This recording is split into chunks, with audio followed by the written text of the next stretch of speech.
Welcome back to the channel, everyone. Today's video is going to be a little bit of a helpful tip of what you can do to make a first aid kit to take in the woods with you when you're going hiking, fishing, hunting, scouting, whatever. Alright.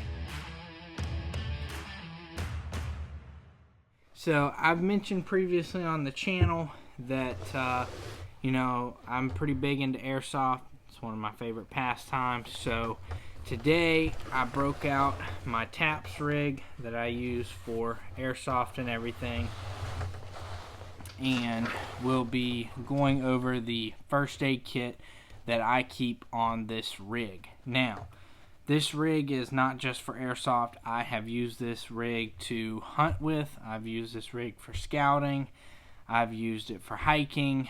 You name it. If I need something that I can put a bunch of pouches on or that has some versatility, this is the rig I use. I highly recommend it. It's very versatile. It's not just for military type stuff or anything like that. This thing pretty much can be used for anything.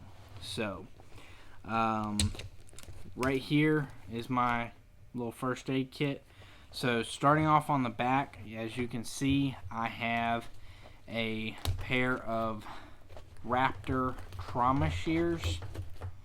Alright, I like these. These are actually, they have my name and everything engraved into them. These are Leathermans. They're the Leatherman Raptor Rescues. I like them because if they're, they can be like this, but then you can also collapse them and they fold up into a very small profile set of trauma shears. So those are really nice. I like this pouch. I got this off of Amazon. I will try to find the pouch that I got and link it in the video description, but I honestly don't remember the name of it. It was just some random pouch I got off of Amazon. Like I said, I'll try to find that one or something similar so you'll have that link available to you. So starting off on top, or one of the things I like is it has this red pull tab, so you can easily just pull and literally everything comes out. Alright, now I put, let me set this aside real quick. I put everything in these Ziploc baggies right here, just to keep everything contained and dry and everything. So starting off on top, I had a triangular bandage. This is very versatile. You can use this for almost anything. I mean, you could, say you sprained your wrist or your elbow or something, you could literally tie a sling and make a sling out of this. You may broke your arm or something, you could literally use this to wrap two sticks on either side of the brake to sort of act as like a splint and stabilize. So you could also use this for wrapping up some type of gauze or something if you had a cut or something like that. So I mean, this has so many uses. You could use this as cordage in a survival situation, fire starter, whatever. I mean, there's just so many uses to a triangular bandage.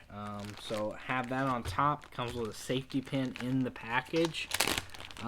Opening up this package right here,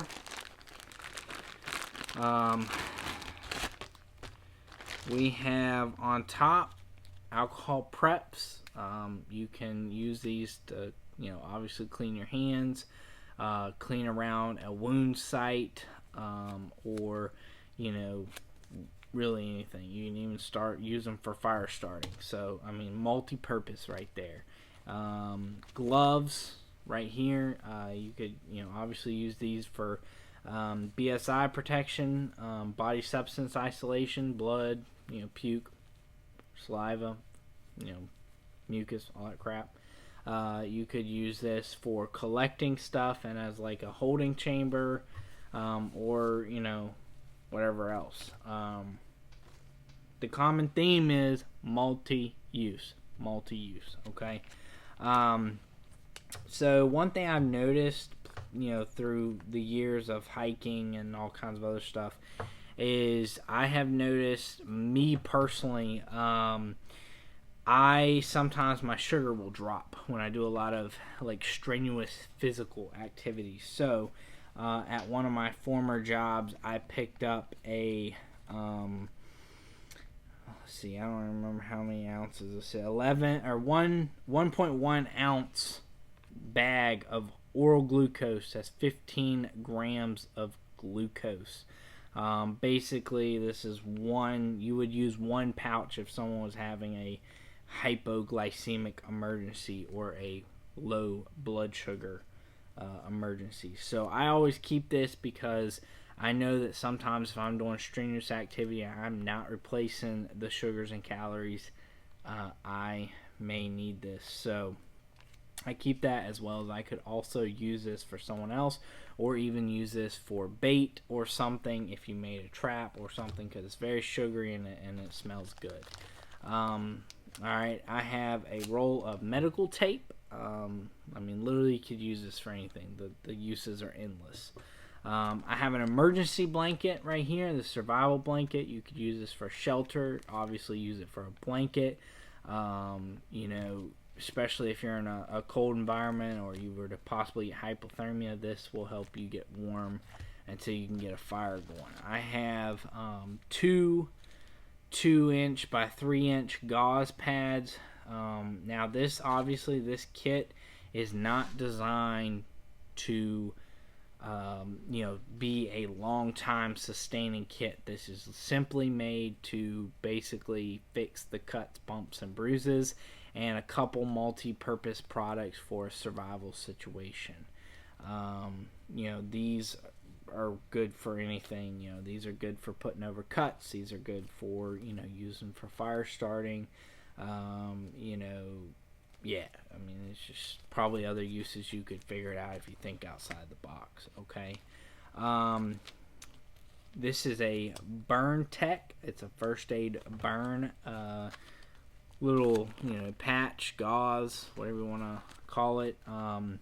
This thing covers approximately 0.5 to 1% burns on an adult or a child. It's 5 by 5 centimeters, 2 inches by 2 inches.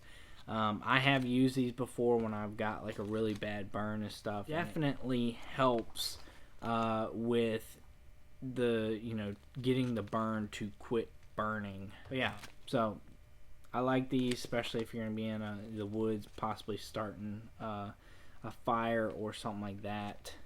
You may want this just in case you burn yourself. Next up is just a little couple roll of band-aids. Never know when you may need some band-aids. You can use them for about anything. So the one thing I don't have in this kit that I have in some of my other kits that I would recommend is some basic medications. Alright, I would take a little baggie or even a bottle and put anywhere from 5 to 12 tabs of or really 6 to 12 tabs of ibuprofen. If they're 500 milligrams each, that's 1,000 if you take 2 for pain reliever, anti-inflammatory, stuff like that.